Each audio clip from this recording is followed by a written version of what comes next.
Hi there, this is Hugo. Everyone loves to hate insurance stocks, especially after a brutal hurricane season makes headlines, but I've been digging into a specialty insurer that is practically being paid to hold billions of dollars of its customers' money, and Wall Street is tossing it into the bargain bin. Let me show you what the panic sellers are missing. Imagine you own a business where your customers pay you up front, and you only have to deliver the product years later, if at all. Arch Capital is a diversified specialty property and casualty insurer, which means they collect premiums today and promise to pay out claims later if bad things happen. In the meantime, they get to hold and invest all that cash. Right now, the market is fretting over property catastrophe pricing dips and recent weather events. But while other companies are slashing prices just to grab market share, Arch is doing exactly what you want a smart owner to do. They are shrinking their volume to protect their margins. It's a classic case of Wall Street overreacting to a temporary cycle while ignoring a beautiful underlying business. Let's look at how the money actually flows in. In 2025, Arch brought in $19.42 billion in total revenue. The lion's share of this, $17.06 billion, or roughly 87.8%, comes directly from premiums earned. Think of an insurance policy as a recurring subscription to peace of mind. As long as they price it right, that business renews. They also generated $1.62 billion, roughly 8.3% of revenue, just from investment income.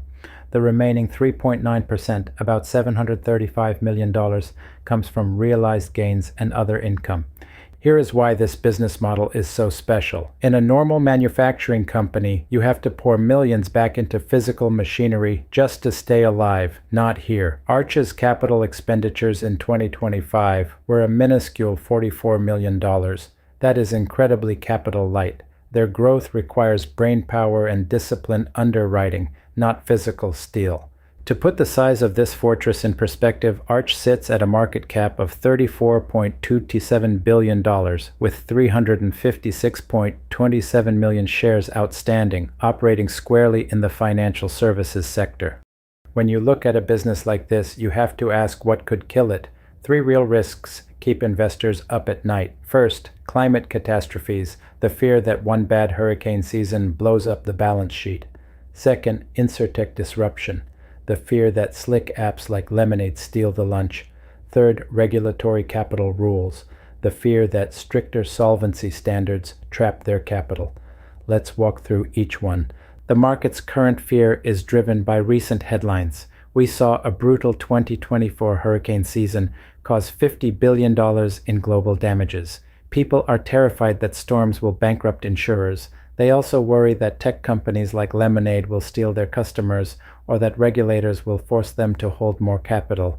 It sounds scary when you read the analyst reports, but here's what the panic sellers are missing. Yes, catastrophes happen, but these are one-year contracts. Arch reprices the very next year, and they plan for the worst. Their modeled 1 in 250-year peak loss is $1.9 billion, which is only 8.2% of their tangible equity. A bad storm ruins a quarter, it doesn't sink the ship. As for the insurtech apps, Lemonade does basic pet and renter policies. Arch writes multi-million-dollar corporate liability towers. You don't underwrite that on a smartphone. Now the regulatory capital rules, that one is genuinely material, because trapped capital hurts our returns. We respect that risk by demanding a cheap entry price. Because Arch is an insurance company, traditional owner earnings formulas spit out complete gibberish. We evaluate them based on underwriting quality and tangible equity. We start with the combined ratio. Their latest is 86.0%, and their 5-year average is 88.0%. This means for every dollar they take in, they only pay out 88 cents in claims and expenses. Because they operate at a profit, the money they hold for customers before paying claims, called float, is completely cost-free. Their latest float sits at a staggering $24.02 billion, which breaks down to 66.91 in float per share. Next, we look at their core economic foundation, tangible book value per share, which is $61.71. We want to know how well management grows that book, so we look at the return on equity. Over 5 years, their average ROE is 20.1%, and their latest is 19.5%. If we divide that ROE by a standard 10% target return, we get a justified P/TBV of 2.01 times. That's the multiple a rational owner should be willing to pay. But today, the actual multiple sits at just 1.58 times. That kind of discrepancy is what marks this business as a rare compounding machine. In a commodity business like insurance, your moat has to be your absolute low cost of capital. Arch's moat comes from that massive negative cost float advantage. When we look at named competitors like Berkshire Hathaway Inc. and Swiss Re Ltd., these are massive dragons that often need to chase volume to move the needle. And digital upstarts like Lemonade Inc. play in a totally different sandbox. Arch wins by being ruthlessly disciplined. When pricing got soft recently, management didn't act like lemmings. They actively shrank net premiums written by 4% to avoid mispriced risks. Here's the proof that discipline pays. Most insurers double premiums by underpricing risk and giving margins back.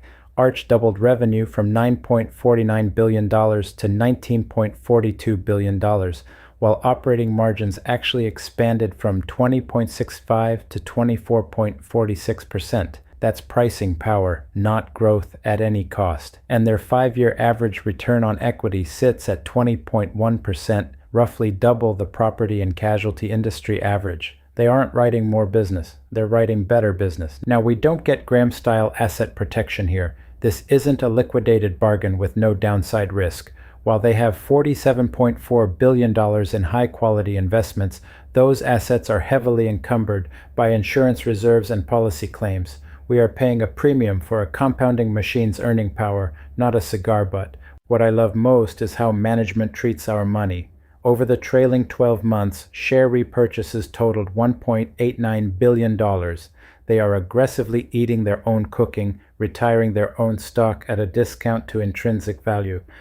So, let's run this through the 4-pillar test. First, do we understand it? Yes, they collect premiums, underwrite the risk profitably, and invest the cost-free float. Second, are the economics durable? Yes. A consistent track record of sub-90% combined ratios proves the underwriting culture is sticky. Third, is management honest and capable? Yes. They proved it by shrinking volume to avoid bad business when the market softened. Finally, is the price attractive? Yes. You're getting a world-class compounder at 158 times tangible book value. Let's walk through the valuation math for an insurer step by step. We start with step 1, our tangible book value per share, which is $61.71. In step 2, we look at their average ROE over 5 years, which is a stellar 20.1%. For step 3, we calculate the justified multiple by dividing that ROE by 10%, giving us a justified P/TBV of 2.01 times. Finally, in step 4, we multiply the tangible book value by that justified multiple, which gives us our intrinsic value of $124.15 per share. When we compare that to the current market reality, things get very interesting. The current price sits at 97 Dow Prawns. Comparing that to our intrinsic value, we are looking at a margin of safety of 21.9%. You are getting a massive discount on a phenomenal business. My final verdict here is a buy. Arch Capital is a rare compounding machine that consistently generates underwriting profits, highlighted by an 80.8% combined ratio historically and massive cost-free float. Trading at roughly 10 times operating earnings and 1.5 times book value, it offers a tangible margin of safety for a business compounding its per-share value at over 15% annually. Mr. Market is simply overreacting to short-term weather. Thanks so much for watching and walking through the numbers with me. Remember, this isn't financial advice, so always do your own research before buying a single share. If you enjoy looking past the Wall Street noise to find real businesses, hit that subscribe button, and I'll see you in the next one.